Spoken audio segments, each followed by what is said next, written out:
We came to Wellspring because I was assisting my dad driving to and from work every day. And after a 10-hour workday and stopping to see him, it got to be quite difficult. He became blind, somewhat deaf, and he decided that it was too difficult to live at home. And we visited some places, and as soon as we came into Wellspring, before he left, he had decided he wanted to stay here. He walked in the room the first day and showed him exactly what it was going to be like, and when he walked in, first thing he said was, "I love it." The best thing for him was he was becoming disassociated with friends because he wasn't able to be mobile and to drive his car and things, and he immediately got into the social scene, made quick friends, and he's never ever complained about living here. Never. He's always loved it. My dad was one of the hardest working people you ever meet. He was raised on a farm, went into the United States Navy during World War II. He's a true veteran. He worked for Bay City Chevrolets for over 40-some years, and very often he would take off to take another job, whether it be painting or cleaning dry cleaners that he worked at some, because he had 5 kids and he wanted us all to go to parochial school. And then we all paid for our own college because he didn't have the money, which was good, but he taught us the value of good hard work. Hi, how are you? Hi. Hi. How you doing? How are you? Hi.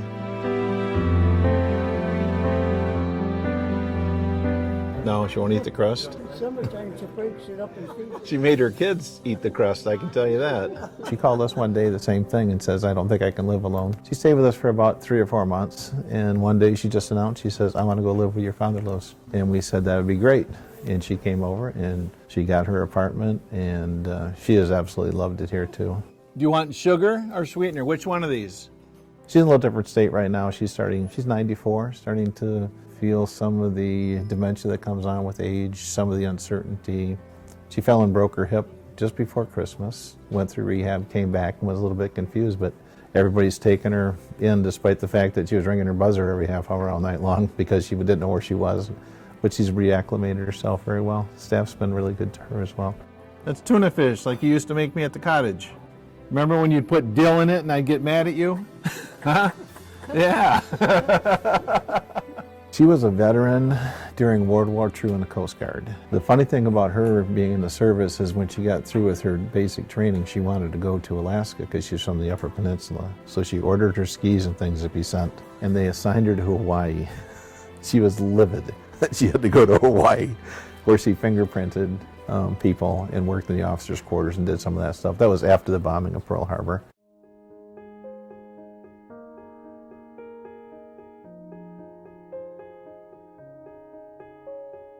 Dee Dee, it's me.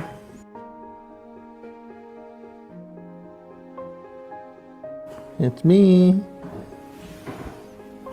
When I married her, she immediately came down with Lyme's disease, Epstein-Barr, some other things. 10 years ago, she had a terrible liver disease. She was in Tampa, and she turned orange, and her doctor called me and said he had some bad lab scores. I need to get her to a hospital, and she went to the top of a liver transplant list. The wear and tear of being put out so many times, the wear of the diseases and things, there were days where I had to take her and carry to bed some nights, and some days she was just vibrant and energetic and happy-go-lucky, so you never know what was going to happen almost day to day. In fact, a year ago, I was in Florida with her, even though she was having a rough time. Got her to see great nieces and nephews she had never seen. And I came back and she was put in memory care. She had a bout with a UTI, which very often sets those things off.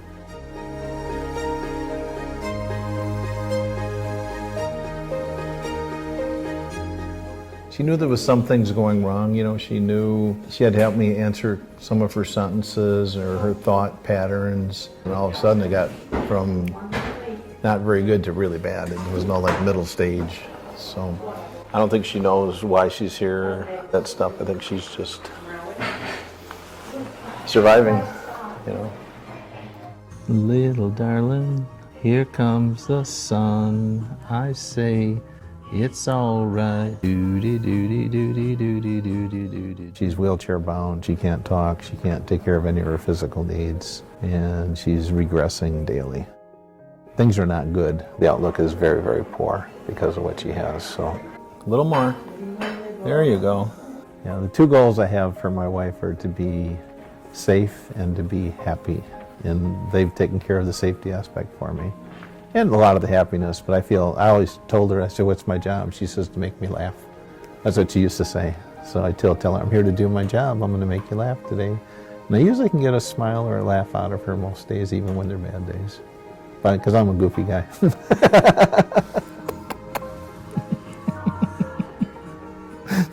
Oh, that's good. I've never seen my wife in her room. She goes to sleep at night, she gets up, and she spends the rest of the day outside of her room, which is what I want to happen. I talk to the caregivers all the time, and they've been really, really good to me, too. I walk in the door, and they tell me what kind of day she's had already, and don't even have to ask. She ate today, she didn't eat today, she played bingo, she sang, she didn't sing. They just give me the full report. She was a teacher, she's an excellent teacher. Very independent, strong lady. We'd like to travel quite a bit, so thank God we got to travel some. And later on, before she wound up where she is now, we did get to travel some around the world. Matter of fact, when she retired in 2007, she went on trips with her girlfriends 5 years in a row to Europe on river cruises. And then the 6th year, I went. Even though I was still working, I took the time off work because I knew she was starting to slide and slip. Well, having 3 family members here, the key is to take care of yourself. You are responsible for the person that you're bringing here. They can take care of a lot of the physical needs that they need. They can take care of their food, they can bathe them, they can clothe them, they can clean their clothes, they can do all those things that you don't have to do as a caregiver. Socially, they have enough activities to keep them busy. Like I said, my father made a lot of friends, and so did my mother-in-law. And that was our biggest fear. They were getting isolated from people, and you don't want to have that happen. So I think it's just a matter of balancing your life with their lives. Oh, I see them, yeah. You see my big eyes? Yeah, I got big brown eyes for you, too. They need to be loved and cared for, but you don't have to do it all by yourself. That's what you have to know. Too many people try to do it all alone. It can't be done. Who's the most beautiful girl in the world? Huh? I love you.